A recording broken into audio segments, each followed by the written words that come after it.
early access used to be something good, but now it's more of a plague in the gaming industry, especially because it incentivizes devs to be lazy. But first, before I get into this, what is early access in video games? Well, it's basically a way for generally small developers to release a game for a price, but the game is not finished, right? It's in an early stage or an alpha stage. And this way, because they release it for a price, they can ease up development costs, sometimes even reduce the time it takes for the game to be finished. And this way they also can create a little bit of hype for the game. And in exchange for the money, the players basically get an early glimpse at what the game would look like. But what I think is way more important is the fact that you basically can walk alongside the dev and, I don't know, experience the development journey of that game, right? And it's something that I think is quite crucial for a small dev, especially if they want to build a fan base and build their reputation up, right? So this is how I'm gonna do this video. I'm not gonna focus so much on examples, be them good or bad, because this video is centered around early access, right? And I think the side effects that early access had on a lot of game devs, and also the good things and the bad things about early access. But I'm just gonna give you some bad examples, which I'm just gonna show you on screen because there's way too many out there. I mean, 75% of early access games don't get released. This basically means, well, a lot of them are either rug pulls, a lot of them are basically abandoned, and there's a small percentage which kind of makes me sad because there might be some small devs out there with a big dream and an amazing video game idea, but because sometimes life happens, they have to drop the game. So, it's sad, but oh well, what can you do? Suck. Suck. Suck. So, now that I've shown you some bad examples, how about I give you the reasons as to why early access is a bad thing nowadays? And I'm gonna do this way because I think it's much better to start off with the bad and end up with the good. If something starts, poorly but ends up rather well, I think it's a good thing. And it's way more enjoyable that way. The first reason why I'd say early access is bad, and I think I mentioned it, if my goldfish memory is not betraying me, and it has to do with the fact that it promotes laziness. What do I mean by that? Well, because you can just say, hey, don't hate on my game, don't give me bad reviews, don't give me bad feedback just in general, because my game is in early access, right? But your game may actually be just a dumpster fire. Might be something that is unplayable, it's not even fun, it's basically a piece of trash, right? But because the early access concept exists, you can just slap it on there and, oh well, look at this, all your problems went away because you're gonna work on it. Which is the next thing that annoys me about early access, which is devs nowadays feel more inclined to deliver the bare minimum, and I really do mean that.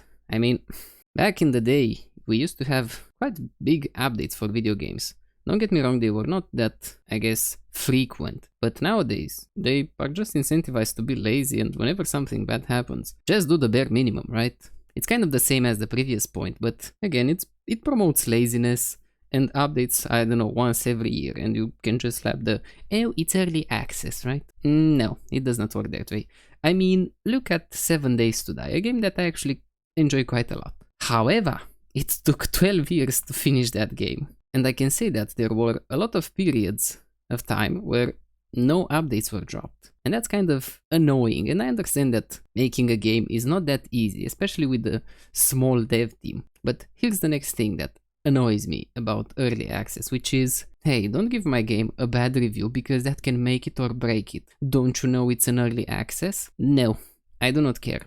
Just because your game is in early access, it does not mean it's exempt from getting bad feedback or bad reviews. I mean, come on, you can distinguish from just criticism that is unfair, and it's basically some random just hating on you because they don't like your game, which is fine, you don't have to pay attention to that. But you can, again, distinguish from that to someone critiquing your game and giving you good feedback for you to improve your game. And this argument that, oh, you can make it or break it with a bad review. No, again, it's laziness. You just don't want to hear the truth about it. You just want to sit on your ass, release updates every 6 months and say, oh, yes, I'm still working on the game. I mean, do you remember Yandere Dev? Yeah, he had a lot of drama around him, but his game was basically being updated whenever he needed cash, and that was basically it. He did say that he was working on it, he was very passionate about it, but my man, if you release updates once every, I don't know, 6 months, once a year, are you really that interested in the game? I don't know, it's kind of subjective, but to me it feels lazy. But anyway, the last reason why it's bad, well, it's the fact that anyone can come up with, I'll be honest, quite an amazing idea for a video game. You might actually buy into it, be so hyped, be so excited for the game to, continue its journey through development and one day hopefully release, and it turns out to be a lie or a rug pull, right? I mean, look at the day before. That game was hyped up to be so amazing, such a good survival game, and when it released it was, oh brother, it was so bad.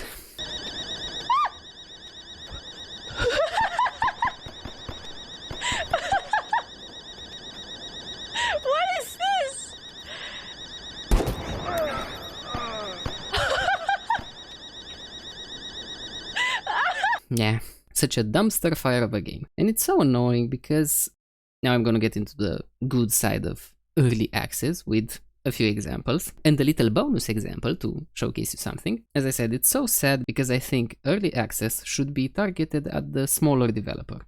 Now, let me explain this for just a little bit. Imagine if GTA 5 or GTA 6 released in early access. That would have been amazing, I'm sure they would have made a lot of money, but it wouldn't have been so good for their reputation, right? I mean, a giant like Rockstar releasing a game in early access to make a quick buck? Sure, you could say that maybe they wanted some feedback, some ideas on how to improve the game, but for the big players and for the medium developers, it's not such a good thing to engage in early access. However, for the small devs, as I said, one guy with just a dream and an amazing video game idea can make a lot of money with early access and can start a career as a game developer with early access as long as they have passion, dedication, and they're actually committed to making that game and actually finishing that game. Because just as I said in the beginning, it's a way for the small developer to ease development costs, sometimes even help finish the game faster, right? And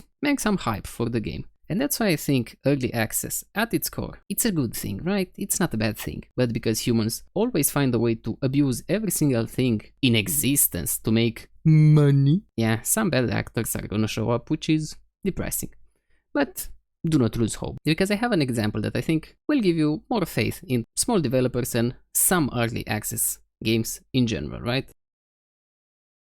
Now, going to the very nice example, and some of you might know this game, some of you might not. It's Subnautica, made by Unknown Worlds. Hopefully, I already forgot, but I'm just gonna correct myself in the editing if I'm wrong. Subnautica released in 2014, I think December, and it was rough, okay? It was not that good looking, it was not that optimized, it was not that playable, may I say. But here's the thing, the idea was there. The foundation was there, and the fact that the developers were dedicated and passionate about Subnautica, well, that turned it into the masterpiece that it is today. So, what made Subnautica so awesome? Well, just the idea in general of you exploring an unknown planet, which is an ocean planet, right? And diving into the deep unknown, which is filled to the brim with amazing looking creatures, right? And also horrifying creatures. And I think I'm gonna play you 2 sound clips to stir up your morbid curiosity. So hopefully you might actually,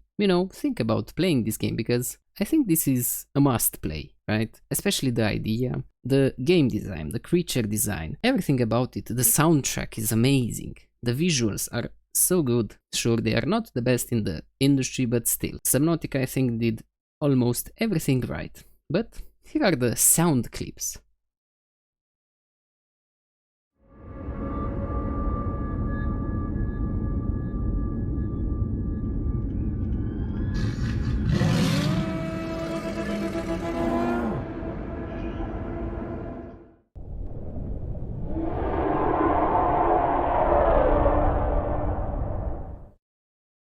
Correct me if I'm wrong, but I think I'm right when I'm saying you're morbid curiosity might get the better of you, because don't you wanna know what manner of creature can make that sound?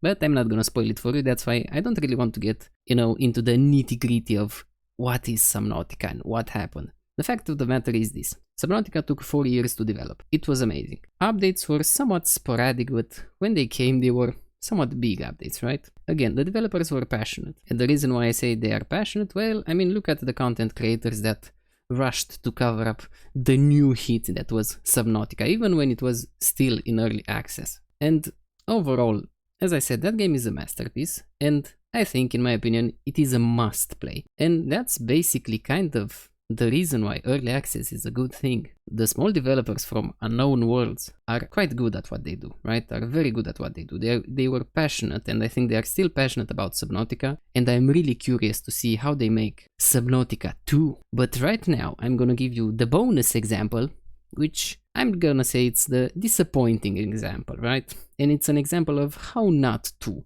release a game, especially in early access. It's actually Subnautica Below Zero. Now, some of you might be a little bit discombobulated by what I just said, but in my opinion, Subnautica Below Zero was kind of a meh. It was kind of a miss for me, mainly because I think it tried to replicate Subnautica's success, even though Subnautica is kind of the game that comes once in a lifetime, right? And to try and replicate that, and the fact that Subnautica Below Zero was a smaller game, both in length, playthrough time, and the map, and that kind of did not go well for them. And I really think that if they made the game, right, they took the 2 years, developed the game, make it fully, and then release it as a full game, I think it would have been better. But because we had that early access experience, we were able to see way more bad in Below Zero. I mean, the whole point of Subnautica is for you to go underwater, go explore,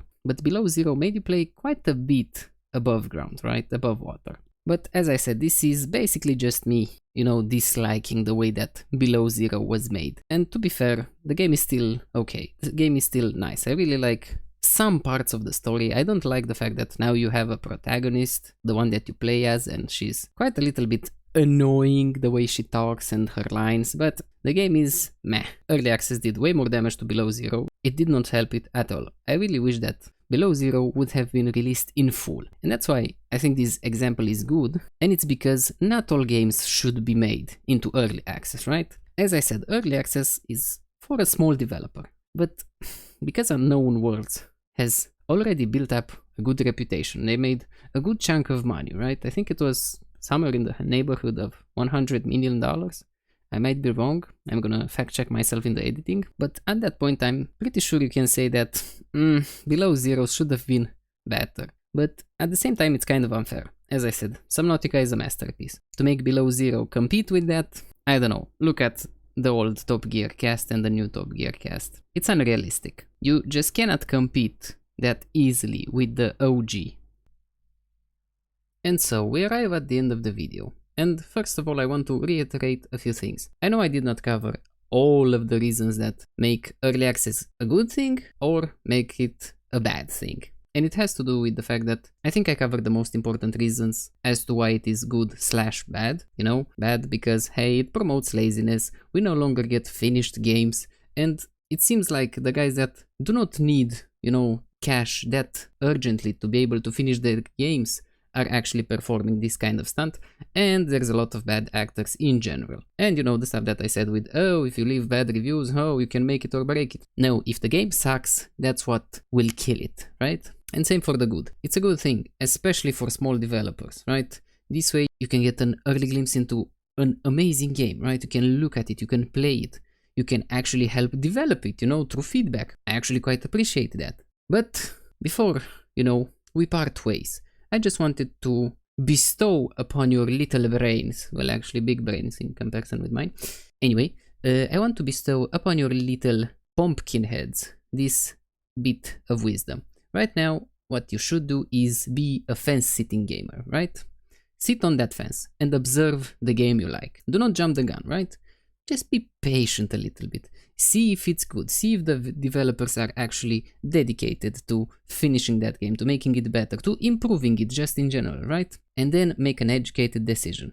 And also, you know, you can look at reviews, but I'd say this, maybe find smaller creators or independent creators, because most, I don't know, game reviewing websites, channels are a bit biased, let's be honest. So yeah, that's kind of it. Early access, the good guy is now kind of the bad guy, but it's not because early access is a flawed, I guess, concept. No, it's the humans who make it worse.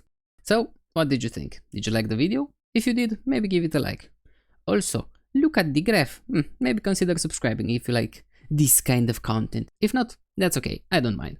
So, in the end, I just want to wish you a good day, good night, good morning, whatever it is, I really hope it's good. Once again, I'm sending you smoochies. I need to find a new video with an animal smooching the camera, because it's kind of getting boring to basically use the same one again and again and again. I don't know, I'll figure that out. Goodbye, my dear.